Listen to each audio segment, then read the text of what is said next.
Welcome back to my 2001 Honda Insight. Let's do some work.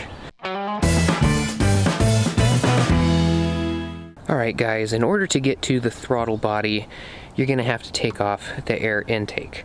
So the air comes in through here, there's a hose that goes down there into the silencer, comes back up, your air filter, this is your box for that, and then the air comes and it goes down there to the throttle body. So we need to get this out of the way. So we don't need to remove the whole thing, we just need to take out this 10mm screw. This is not held in by anything, it's just in there, so just detach that. And then this can come out. There is a squeeze clip right here. You can just squeeze that together, and the same thing right here. Squeeze these together and this thing will come out. So we can take this whole hose piece out so we can get to this hose that goes down to the throttle body. And just to let you guys know, there is also a little clip right there that slides directly into this piece right here. It just slides in. Once you get the bolts off, you can pull it straight up, it'll come out. But now that we have the hose and the throttle body exposed, first thing I'm going to do is release this clamp that's holding the hose in. And you can see right there, there is a screw that's in there. It's a Phillips head, so it makes it a little bit difficult. I don't really have a whole lot that fits in there. What I am going to do is get my wrench here. I have a 6.5mm, and then at the end I'm going to put on a Phillips head. That should get it out. So once it is nice and loose, I went almost all the way to the end. First you got to kind of break it loose with these rubber things. You just have to kind of move it around until it cracks free, and then you can wiggle it up and out. This is really nice. I love this rubber that's in here because it's very flexible. And here you go. Here is your little itty bitty teeny tiny throttle body. It's adorable, isn't it? So what I'm gonna do is I'm gonna clean this out with some throttle body cleaner and a toothbrush and make sure that is working all properly, and then I'm gonna move on. Now in order to take it out all the way, these two hoses need to come out. So there are little clips just like these ones, the push ones, and also like these ones that you have over here. Same thing, just get some needle nose down in there, squeeze them together, and you should be able to get both those hoses out. Now I don't think these things have ever been taken off, so they are very hard to get off. But once you get these little clips off, what I did was I worked it with some pliers around the open end to make sure not to do anything to the end of it, really rip it up, but just grab onto it and rock it back and forth enough to crack it loose. Like I said, a lot of these rubber things, they'll stick on there until you finally free them, then they'll slide. It's very easy once you crack them loose. So just kind of work it back and forth, work from the top down, because the top is more, it's a lot softer and it's not smashed up against the nipple right there. So I have that one out of the way just so I can get to this one a lot easier with the pliers.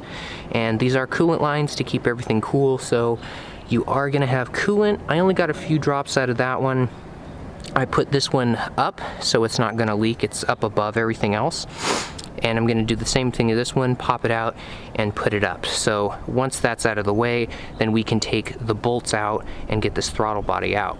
So the first thing I'm going to do is I'm going to take out the Phillips head over there to get that bracket off. And then each one of these four, there's one there, there, and there. 4 of those bolts, and those are going to be 12mm. And if you're having trouble getting to that final bolt like I am, you can take the 2 10mm bolts that hold down this wire secure thing for this wire harness. So this thing can actually move, and you might be able to get a socket down there. So after getting all of those bolts off, now we need to get off the throttle cable so we can take this whole thing apart, because the throttle cable is the only thing keeping in place. This is the aftermarket one, so don't worry about that. This is the actual cable. So what you're gonna have to do is you're gonna push down on this cable, and that is going to bring it up, and then you're going to route it outside of there, and it's going to come all the way around. So here I have the cable undone, And so you just trace it up to here, and there's gonna be a little pin right there. Just squeeze on the other side, it'll start to pop it out, and you just have to grab some pliers and get this little guy out, and that should be it. The whole thing should be free. Almost forgot, don't forget those 2 wire harnesses. And the little hose that attaches to the top, this one down here. So, I have the whole thing out. I put a rag down there to make sure nothing falls into that. And now, we've got our throttle body to clean. So now that this thing is nice and clean and you have it out, this is the best time to change out your TPS, so your throttle position sensor. Now these are kind of a pain in the butt because they're little broken grommet looking things. We'll get to that. And also to make sure that this is clean, this is your IAC. This comes out pretty easily. So in order to take off the IAC and clean it, there are 2 Phillips heads that go right there and right there. They are pretty difficult to get off, at least they were for me, but then this thing pops out and this is what we have to look at. Now we can come in here, we can get some cleaner, we can go through. You can see, you might be able to see on the camera that it's a bit dirty in there, a bit of a carbon buildup.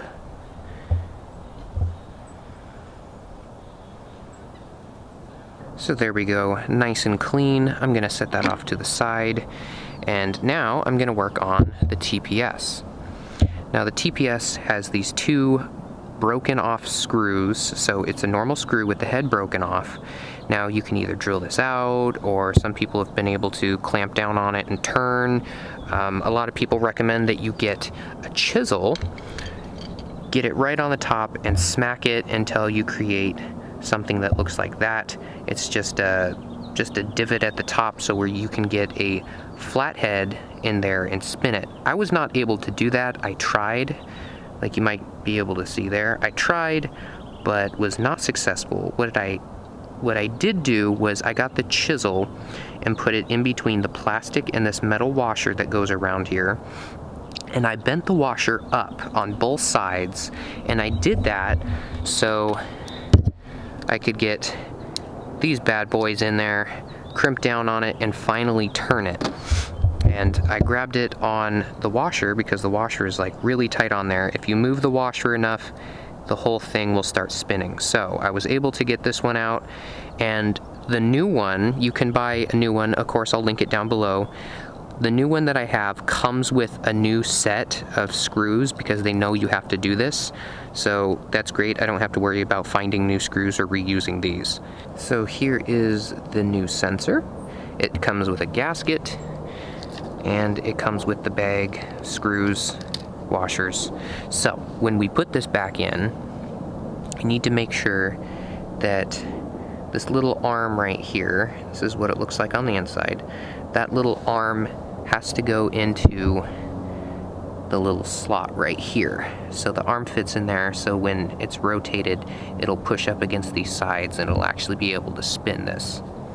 So when putting this in, you've got the little slot right there, you've got the little extrusion, you're gonna put that directly down, but the holes aren't gonna line up, so what you're gonna do is holding it down, it's gonna twist on the inside, and then you line up the screws and you put in the screws like that. Okay, so I slipped the throttle body back on to its studded place. I even did the hose down here, and I also reconnected the bracket with these 2, just finger tight, and then rerouted the cable that goes through there.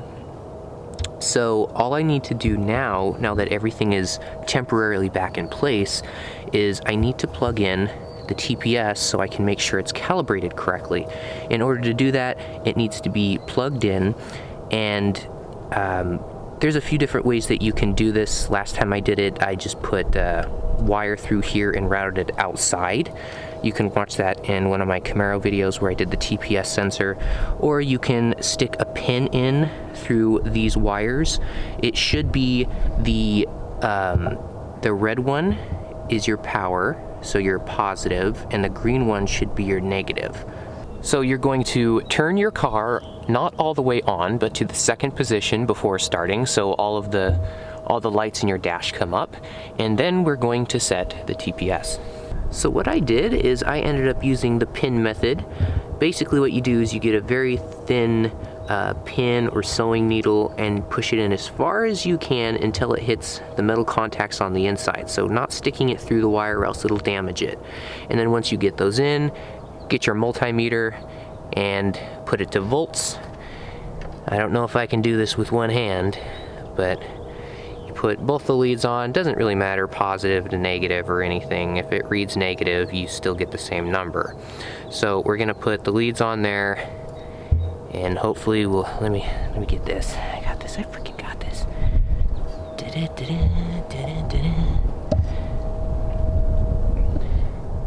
And damn it, I just had it.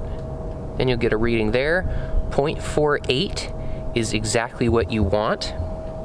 So what you're gonna do is you're going to test it, and if it's too low or too high, all you have to do is grab the TPS and turn it a certain direction. Then your volts will go higher or lower. So once you've gone back and forth and twisted around until it's nice and tight and you still have the 0.48 volts, then you can go ahead and put everything back into place.